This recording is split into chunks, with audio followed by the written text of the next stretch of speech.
Shkodra ka qenë ndalesa e radhës e drejtorit të Aluizit Artan Lame për të bërë shpërndarjen e lejeve të legalizimit. Në fjalën e tij, Lame u shpreh se në Shkodër janë rreth 22.000 objekte që presin legalizimin.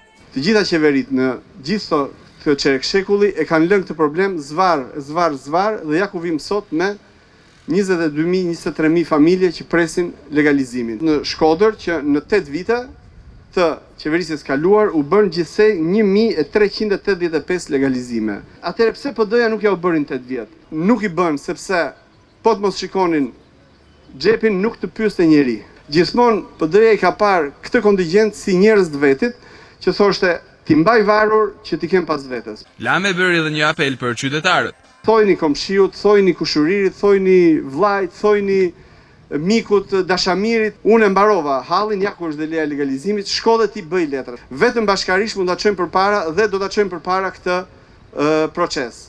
Drejtori Aluizit foli edhe për zonën turistike të Velipojës. Jemi duke mbyllur një problem shumë të madh me një studim të Velipojës që i hap rrugën përfundimisht legalizimit të rreth 1.800 deri në 2.000 familje që kanë investimet tyre në Velipojë dhe që janë edhe ato totalisht në ajër.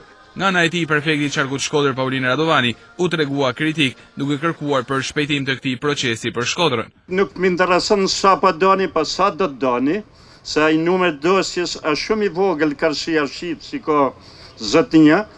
Unë kam po e ditë nërtesën, a gjuna për 20.000 legalizime, ja duhet me kenë sa hoteli atje përballë. Kjo se këta familje do në me jalon fëmijëve me letra mundin e tyne, na duhet ta përshpejtojmë procesin e legalizimit. Kja kërkon një rritje të numrit grupeve në terren, se ka shumë probleme, edhe me 20.000 vetë bëhet edhe referendum me kushtetut, dhe me thani pa legalizum ka kenë vetë shteti që ka lënë 20.000 vetë me ndërtu pa leje. Unë e kam pa me vëmendjet e Hekurulla, janë rreth 400-500 shtëpia. Aja Hekurull nuk vetë punë. Ka ma levertimi që të baton Kirit Hekurullën e me improjt bardha të i pastru zhavorin e Kirit, se sa mi majt peng tanta familje. E pranishme ishte edhe kandidatja e PS për bashkinë Shkodër Kedi Bashdari, bashkë me deputetin Ami Kupligu. Gjatë këtij aktiviteti u shpërndan rreth 800 leje legalizimi, ndërkohë që në vazhdimsi pritet që të vijohet me këto ritme.